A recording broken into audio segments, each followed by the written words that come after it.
5장 말씀, 욥기서 5장 말씀도 엘리바스의 계속된 변론입니다. 근데 그 전체적인 내용을 말씀을 드리면, 악인이 당하는 비참한 운명에 대해서 하나님께 의뢰해봐라, 기도해봐라, 또 죄를 인정하라 라고 하는 충고의 내용이 오늘 본문의 말씀이 되겠습니다. 오늘은 그 앞에 1절서부터 7절까지 말씀을 묵상하면서 말씀을 생각해 보려고 합니다. 시 32편은 이제 다윗의 시인데요. 그가 이렇게 고백합니다. 허물의 사함을 받고 그 죄의 가리움을 받은 자는 복이 있도다. 마음에 간사가 없고 여호와께 정죄를 당치 않는 자는 복이 있도다 그랬습니다. 다윗이 자기가 죄를 품고 그 죄를 행동으로 옮겼죠. 그리고 그 죄가 자기 마음속에 있습니다. 그런데 그 죄가 어떤 죄냐면 그 누구에게도 들키면 안 되는 부끄러운 죄예요. 이 이야기를 백성이 들으면 야, 우리 왕이 그런 죄를 저질렀다고? 돌에 맞아 죽을 놈이네 하고 다들 손가락질할 만한 그런 죄입니다. 그렇게 자기 죄가 드러날까 봐 노심초사하고 있는데 한 무명의 선지자가 다윗을 찾아와서는 한 비유를 멋지게 이야기하면서 그 죄를 지적해 줍니다. 다시 말하면 그 선지자가 자기 죄를 딱 콕 집어서 이야기하기 전까지 수개월 동안 다윗은 지옥이었다는 거예요. 자기 삶이. 왜 지옥이었는가 하면 안방에 가면 자기가 성폭행을 해서 임신한 여자가 배를 두드리고 있으면서 그 배를 보면서 다윗을 탁 보고 눈을 찡그리면서 이렇게 속으로 말하는 겁니다. 내 남편을 최전방에 보내서 죽이고 나를 이렇게 임신시킨 짐승만도 못한 놈. 그렇게 자기를 쳐다보는 거예요. 자, 그래서 그 눈을 피해서 대전으로 갑니다. 신하들이 쫙 있는데 거기 요압 장군이 있습니다. 자기를 위해서 목숨을 초계같이 버릴 수 있는 그런 신하를 최전방에 보내서 비참하게 죽게 한 놈. 그러니 자기가 마음 둘 곳이 없어요.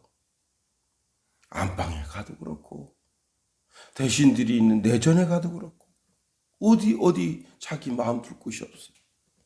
그렇게 힘들고 어려운 삶을 다윗이 몇 개월간 살아갑니다.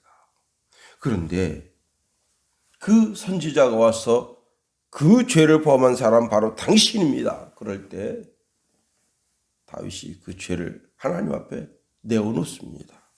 그래서 시편 32편 3절에 보니까 내가 토설지 아니할 때에 종일 신음함으로 내 뼈가 새하였도다. 주의 손이 주야로 나를 누르시오니 내 진액이 화하여 여름 가뭄에 마름같이 되었나이다. 내가 이르기를 내 허물을 여호와께 자복하리라 하고 주께 내 죄악을 아뢰고 내 죄악을 숨기지 아니하였더니 곧 주께서 내 죄악의 악을 사하셨나이다. 이 무슨 말씀이에요? 빨리 하나님께 죄를 고백해서 의롭게 되라는 다윗의 충고입니다. 요한 1서 1장 8절에서 10절에 보면요. 만일 우리가 죄 없다 하면 스스로 속이고 또 우리가 우리 속에 있지 아니할 것이요. 또 진리가 우리 속에 있지 아니할 것이요. 만일 우리가 우리 죄를 자백하면 저는 미쁘시고 의로우사 우리 죄를 사하시며 모든 불의에서 우리를 깨끗게 하실 것이요. 만일 우리가 범죄하지 아니하였다 하면 하나님을 거짓말하는 자로 만드는 것이니 또한 그의 말씀이 우리 속에 있지 아니하느니라 말씀합니다. 우리가 죄가 없는 의인이 아니라 죄를 용서받은 의인이라는 사실을 알아야 됩니다. 모든 그리스도인들은 다 하나님께로부터 그 죄를 가려진 자예요. 그래서 그것으로 의롭게 된 자입니다. 그런데 하나님께로부터 죄 용서함을 받은 우리를 하나님께서 어떻게 말씀하시느냐? 죄 없다 말씀하신다는 거예요. 너는 의롭다, 거룩하다, 내 아들이다, 내 딸이다, 그렇게 말씀하신다는 겁니다. 자, 오늘 본문에 있는 말씀을 통해서 세 가지로 살펴보겠습니다. 첫 번째는요, 어리석은 자는 하나님께로부터 버림받습니다. 자, 하나님께로부터 버림받는 자는 그가 아무리 기도해도 그 기도를 하나님이 듣지 않으십니다. 그것은 하나님과 기도자 사이에는 죄로 인해서 커다란 틈이 생겼기 때문에 아무리 기도할지라도 그 기도가 하나님 앞에 상달되지 않는다.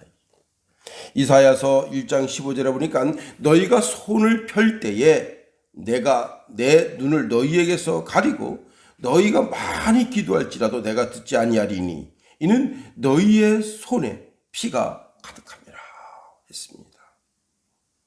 가인이 하나님 앞에 예배드리지만 그 예배를 하나님 받지 아니하시는 것이 그 이유가 가인 내 속에 죄가 있다는 거예요. 너는 그 죄를 다스리라는 거예요. 죄를 씻어내라. 그리고 와서 내게 번제를 드려라. 예배를 드려라. 말씀하십니다. 우리가 아무리 부르짖을지라도 응답하는 자가 없고, 오늘 본문에 보니까 천사들조차, 거룩한 자조차 응답하지 않을 것이라는 겁니다. 오히려 분노하는 자, 어리석은 자, 미련한 자, 시기하는 자를 멸하신다. 오늘 보면 1절 말씀 보세요. 부르짖어 보아라. 내게 응답할 자가 있겠느냐. 거룩한 자, 여기 거룩한 자는 천사를 가리키는데요. 거룩한 자 중에 내가 누구에게로 향하겠느냐 말씀합니다. 시편 13편 1절에 보니까 여호와여 어느 때까지니까 나를 영영히 잊으시나이까 주의 얼굴을 나에게서 언제까지 숨기시겠나이까 하면서 부르짖어요. 그런데 하나님은 이미 죄인의 얼굴에서 얼굴을 돌려버리셨다는 겁니다. 보기 싫다 이게. 이것이 하나님께로부터 버림받고 스스로 고립당한 이 세상에 죄를 지은 사람의 삶입니다. 오히려 하나님은 그를 오래 참고 기다리시면서 그 죄악을 회개하고 돌아오기를 기다리십니다. 우리가 죄를 계속 품고 그 죄악 가운데 행동하면 자기 자신 스스로가 나는 하나님 심판의 대상이 됩니다 라고 고백하는 것과 같다 할 수 있습니다.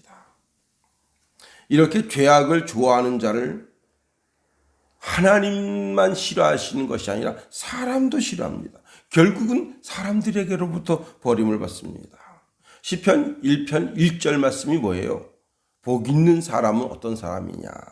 악인의 꾀를 쫓지 아니하며 죄인의 길에 서지 아니하며 오만한 자의 자리에 앉지 아니하며 말씀했습니다. 욥은 동방의 의인이라고 불린 사람입니다. 그러나 욥의 환난을 보면서 욥과 가까이 교제하던 사람, 그 도성의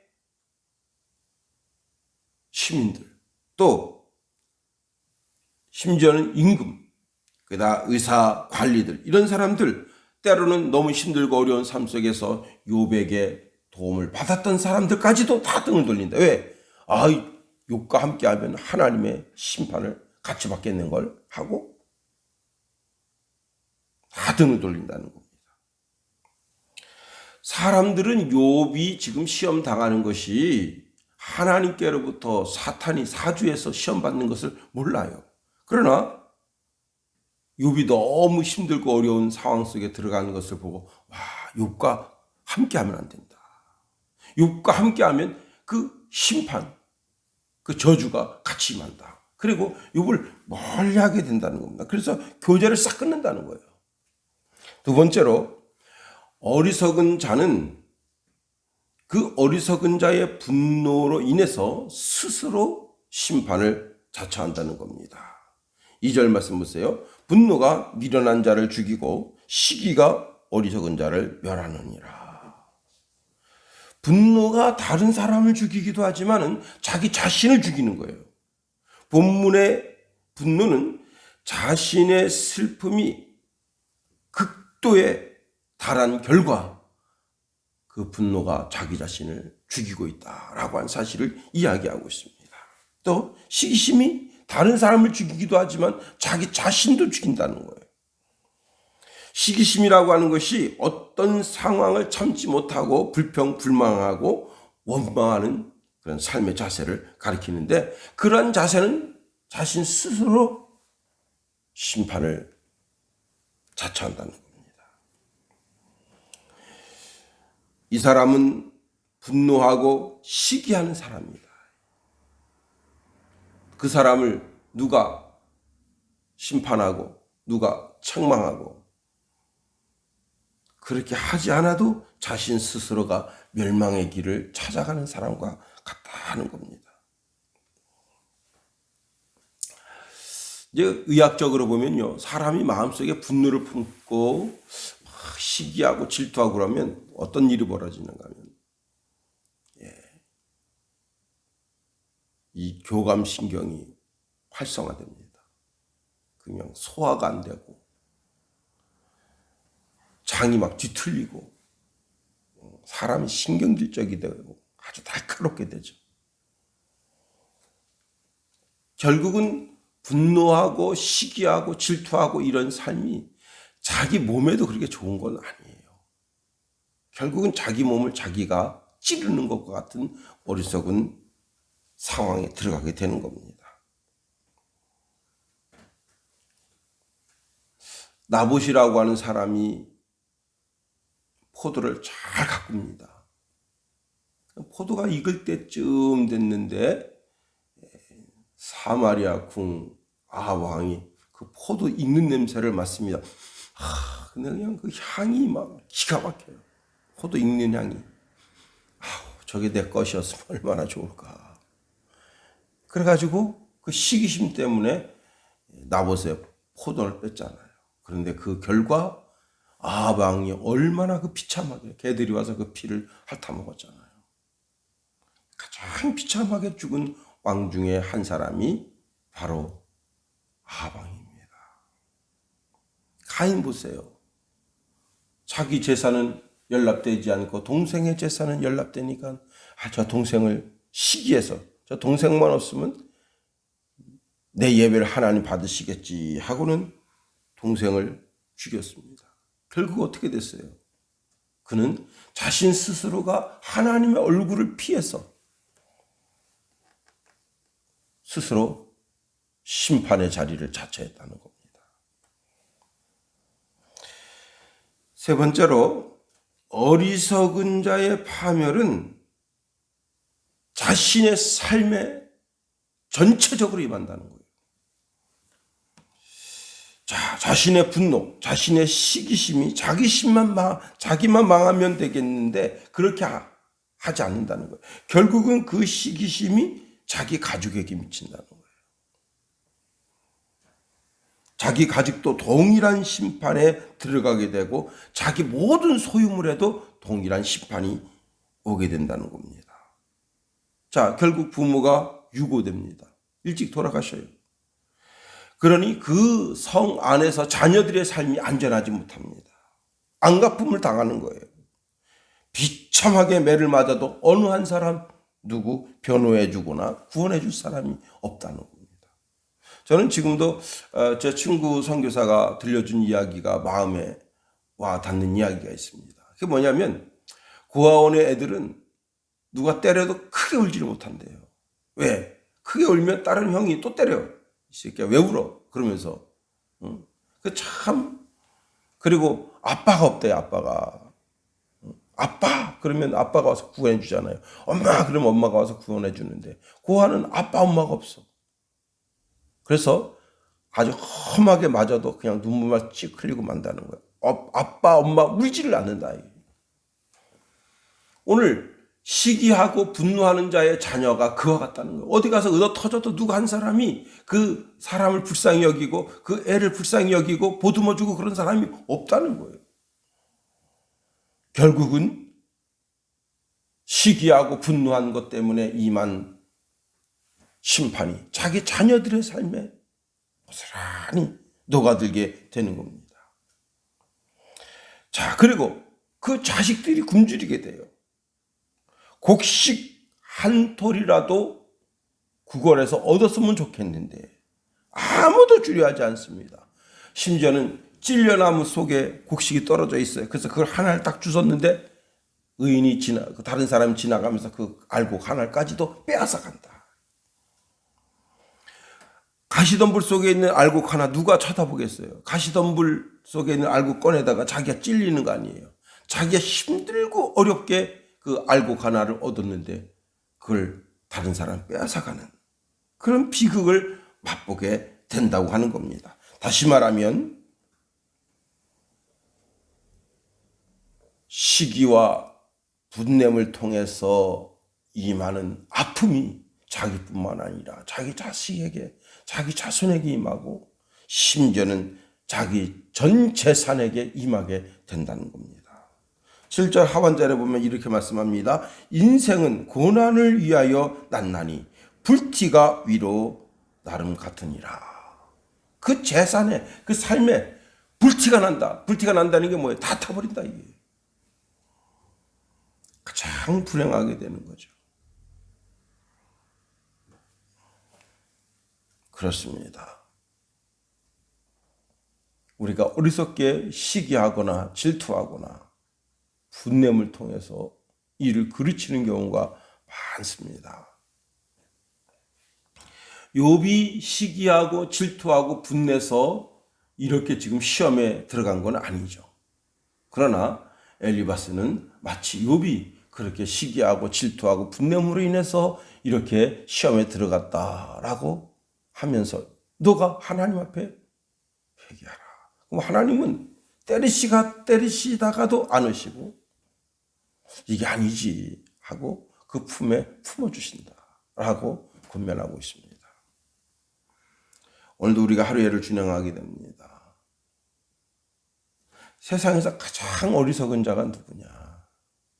분내고 시기하고 질투하는 자입니다. 분냈다고 해서 다른 사람의 복이 내 복이 되는 것도 아니고 시기하고 질투한다고 해서 다른 사람의 복이 내 것이 되는 것도 아닙니다. 오늘 내가 주어진 내 삶 속에 최선을 다하고 정직과 성실로 살아갈 때 그 복이 내 복이 되는 겁니다.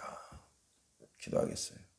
주기도문 하겠습니다. 하늘에 계신 우리 아버지, 아버지의 이름을 거룩하게 하시며 아버지의 나라가 오게 하시며 아버지의 뜻이 하늘에서와 같이 땅에서도 이루어지이다. 오늘 우리에게 이러한 양식을 주시고 우리가 우리에게 잘못한 사람을 용서하여 준 것 같이 우리 죄를 용서하여 주시고 우리 시험에 빠지지 않게 하시고 악에서 구하소서.